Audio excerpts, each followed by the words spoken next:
Today I will be talking about Virgilijus Šonta.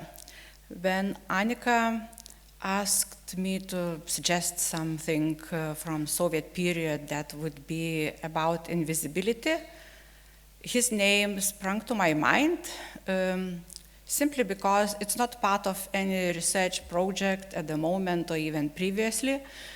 Simply because everybody keeps asking me about Šonta nowadays, in recent years.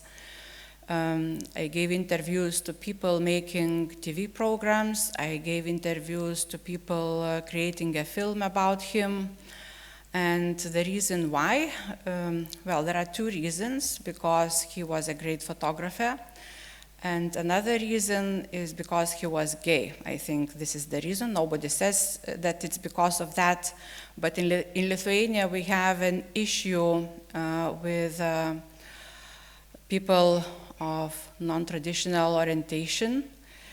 At the moment, I mean now, there is again a discussion over the project in the Lithuanian parliament about the rights of homosexual people to have partnership, legalized partnership, and signatures are being collected and so on. And actually through this particular issue, Russia is managing to divide our society through their money, influence, and everything.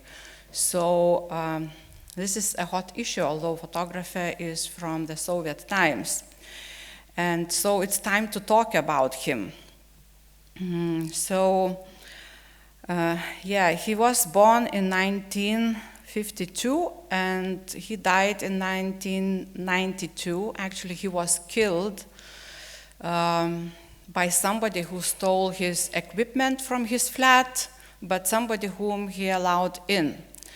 And that somebody could have been one of his gay friends, because this flat in Vilnius is near the station, railway station, and he used it both as a studio, but also as a place to have his life as a gay man. And he also had a life in Kaunas, another city, where he had a wife and a daughter, and was a kind of normal man. And his friend, another photographer, Romualdas Požerskis, tells us that Šonta actually at the beginning really suffered from this realization that he is different, and he tried to cure himself through fasting or through medicine or whatever kind of stuff people used in those days to become normal. So it was a painful thing for him. And I will talk about his photographs related to this aspect of his life, which made him and his people invisible. But since he had double life, I also will talk about another series of his photographs which were about invisible people, about invisible part of society, where he just acted as a photographer. But to give context, I will show several photographs, of his other photographs. He was not an unknown photographer. He was, from his very first exhibition in 1973, he was famous in Lithuania, was appreciated, valued, and what people appreciated was the quality of his prints and subjects. And actually, according to Požerskis, negatives were just some kind of cliche for him, which he reworked while searching for some very special light. And for example, he created such lots of photographs with mirrors, with glasses, which are especially focusing on the way light is drawing on paper. And he photographed his friends, gay men, in his studio. But first, I want to talk about his project, which was really famous and also a little bit invisible. School is my home, which is about a special school for disabled children in Šiauliai. So this series was controversial. Superficially, it looks like an ordinary reportage. One of the most known images shows a boy's shaved head. This is the most quoted image, visible in profile. It is at the center of the frame. His forehead is furrowed, his face serious, too serious, even too old for a child. Birds painted on the wall in the background seem to fly out of his head. Traditionally, such a figure would be placed further to the left in order to open the space on which the boy's gaze falls. Here, however, the photographer is more interested in showing the wall and the shadows cast by the other children lined up along it, obstructed by the boy. They are standing in a canteen where tables are set and some adults are already eating. A young woman, probably a teacher, stands in front of the lined-up children with her arms crossed over her chest. She is explaining something, perhaps making sure the line remains orderly. There is a slogan hanging above her. Only the beginning is visible, but every viewer will mentally complete it, Lithuanian viewer. Bread cries when eaten by the lazy. The shot that captured the sermon from the slogan and the teacher testify that the children will have to reform their laziness. Nobody knows what actually happened there that day, but the words mark the children who are clearly not eating in the canteen. The title of the series, School is My Home, adds an institutional commentary to the situation captured by Šonta. Photography shows that this home is cold and uncomfortable, and that its strict rules are incompatible with the idea of a carefree childhood. The sadly serious face of a child is also not at home. This is the Šiauliai boarding school for children with special needs. Some of them were orphans. Šonta photographed them between 1980 and 83, which tells us that the environment of this situation is probably a thing of the past. In 2005, the school was renamed Šiauliai Ringuva Special School, and its current aim is to develop children's professional skills so they can live as independently as possible. Reviewing this series by Šonta now, showing solidarity with these battered children seems less important than asking whether these photographs teach us to care for children with emotional, social, and intellectual problems, or further marginalize them as the other, alien to society. In 1993, Raminta Jurėnaitė, curator and director of the Soros Center for Contemporary Art in Lithuania, categorized this series by Šonta as taboo breaking at the exhibition of Baltic photography, Memory of Images. It was a huge exhibition, made a huge impression on me then. She said that Šonta, as well as Vitas Luckus, Juozas Kazlauskas, and Romas Juškelis, broke through the oppressive conspiracy of silence. Luckus earned this description for his ironically critical gaze. Kazlauskas for his documentation of the search for and reburial of the remains of Siberian deportees, and Juškelis for his photographic criticism of the military institution. I must admit, it's reservists, it's people who used to be called to do service after the service, just live your life and suddenly you have to go to the barracks. And I must admit I chose this particular photo in the context of the war in Ukraine because there are some nicer photos, but this one kind of resonated with my mood now. And Šonta's children with special needs living in the boarding school was an unphotographable object. From the point of view of the Soviet authorities, the children from the boarding schools were seen as a disruption to the supposed success story of communism, although the causes of intellectual disorders are often genetic and have nothing to do with social problems, such as, less to do with social problems such as alcoholism, infections, or malnutrition during pregnancy. And actually, this series was shown in the Baltic, in the exhibition of Baltic photography, The Land of Amber, in 1983 in Šiauliai, and Šonta got Grand Prix for it. So they were not exactly invisible, but as Požerskis remembers, people from Moscow, he doesn't say what people, saw this exhibition and they said, no, this cannot be Grand Prix. They didn't tell to take it off, but they told to take the Grand Prix away from Šonta.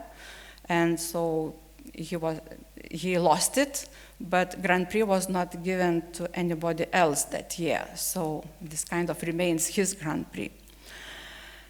The fact that Šonta's photographs revealed the conditions in which the school children lived must have been a headache for the authorities.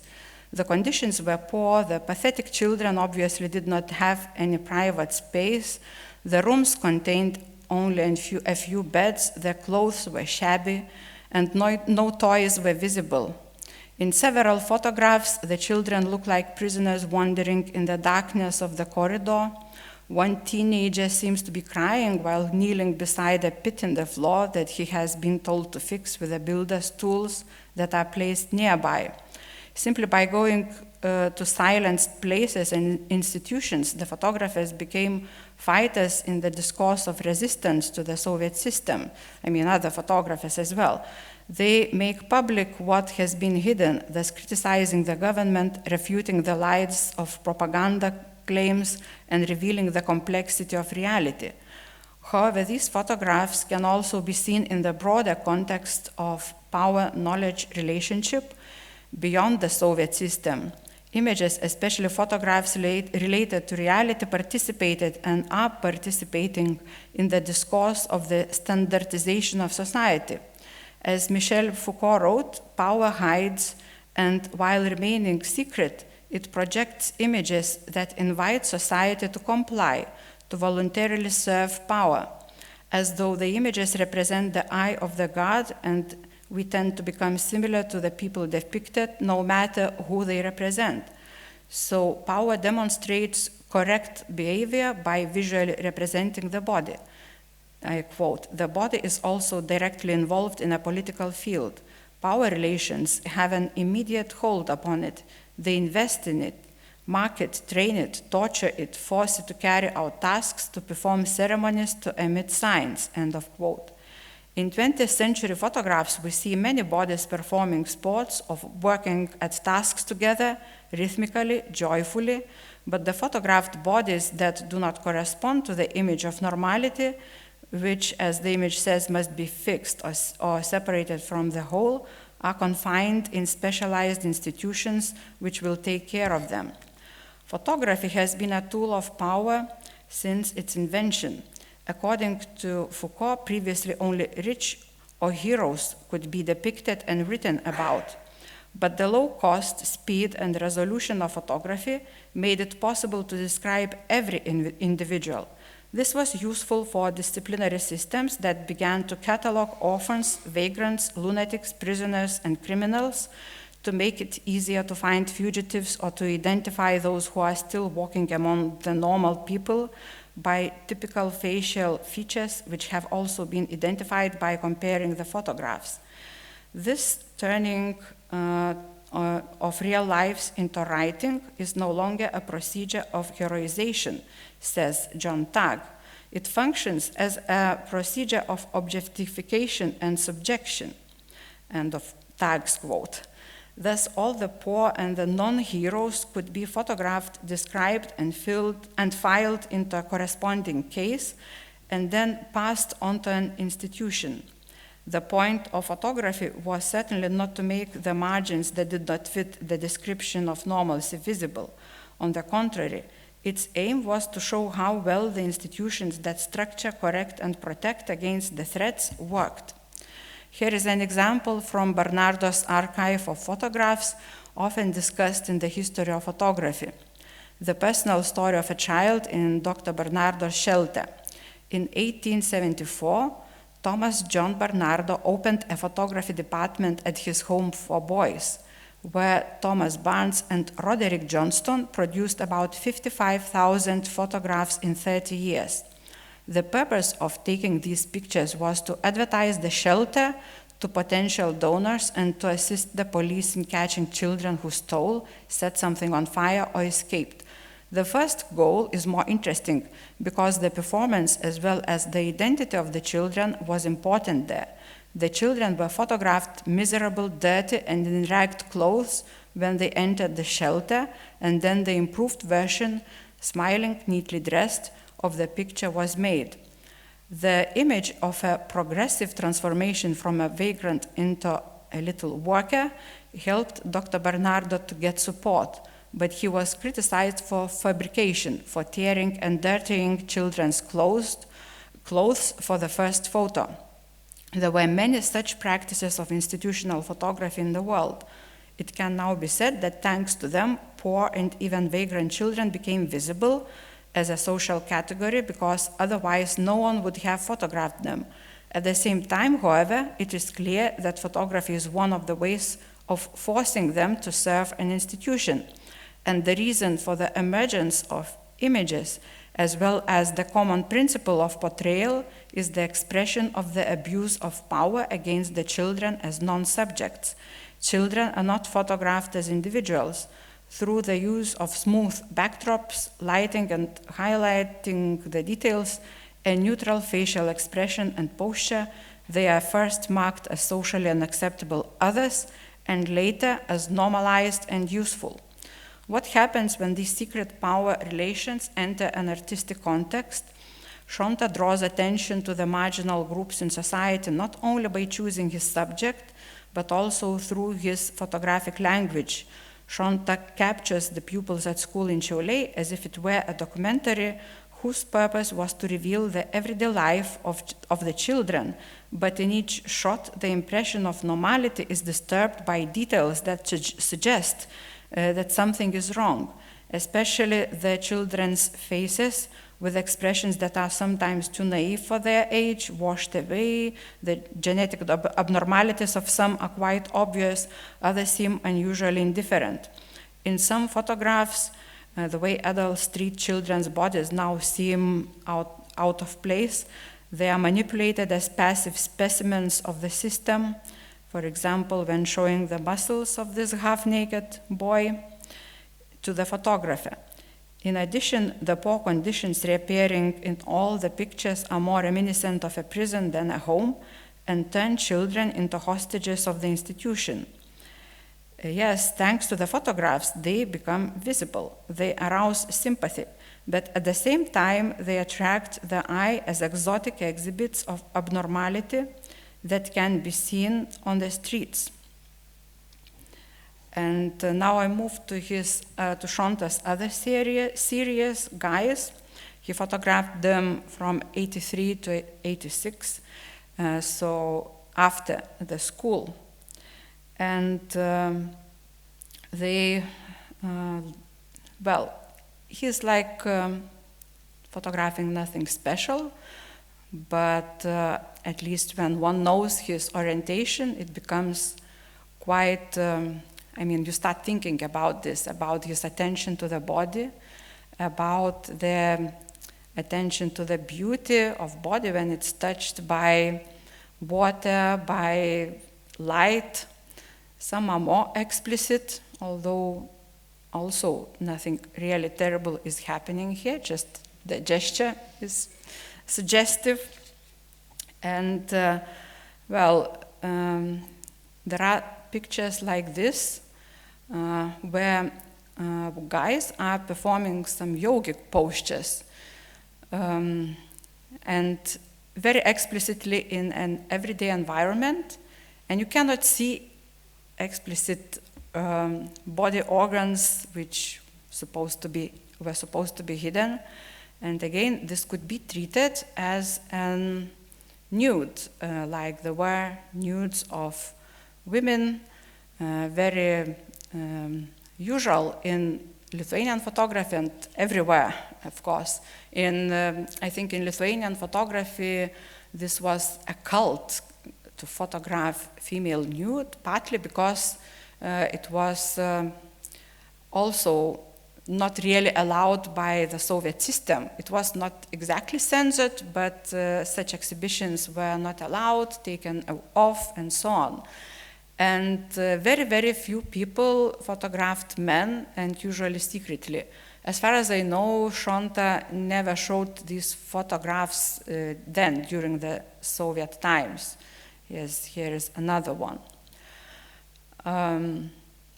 And why he couldn't show it? It's simply because homosexuality was not only something that we don't accept in society like now.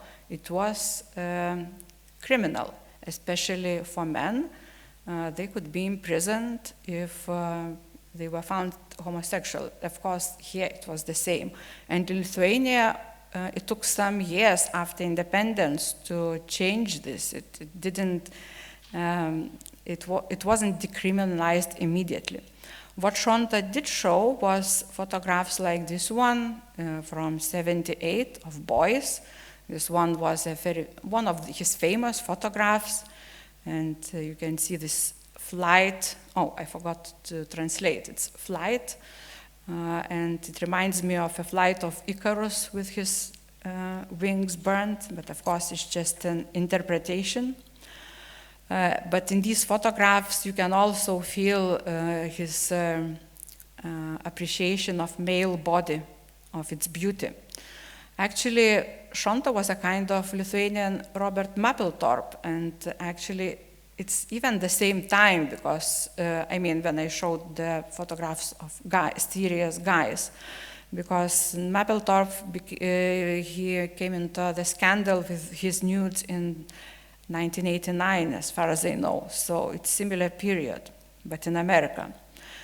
And also Šonta photographed female nudes as well. There were quite a few images of them.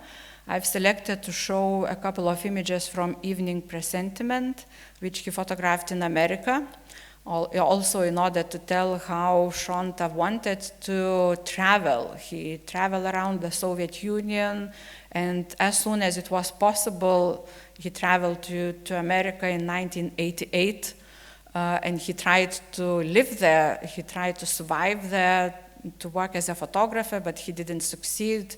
He didn't succeed, so he returned to Lithuania and was killed. But according to Požerskis, there are lots of his invisible archives from America, which nobody has ever developed or seen, and there is still something to research. But what intrigues me in his nudes, where he shows man and woman, it's the absence of desire of what could, well, at least that's how I see it. Somehow there is this coldness and distance between people, and coldness of surfaces, absence of life in the landscape, which comes to the fore when I look at them. Looks to me more important than the beauty, the eroticism of the body. And I'm sorry for what I'll show next, but when Lithuanian radio and TV portal showed his photographs, they put some blank on male organs, but I photocopied from the book, so because everything has to be seen. When Lithuania became independent, I have a feeling that Šonta felt like, okay, now it's freedom, and I can show everything. I can photograph, I can be myself. I haven't read this anywhere, just when I look at his photographs from the period of independent Lithuania, I can see a different approach, that he is no longer afraid of the subject. And this is a photo to commemorate the Baltic Way. 2 years anniversary. And one of the first photos I showed was a biker. And Šonta did travel around Lithuania a lot on motorbike. And so here it's a bikers club. They are celebrating this day this way. And also Šonta photographed in 1991 several male nudes at the seaside. And actually here he kind of comes to his previous subject, things found on the shore.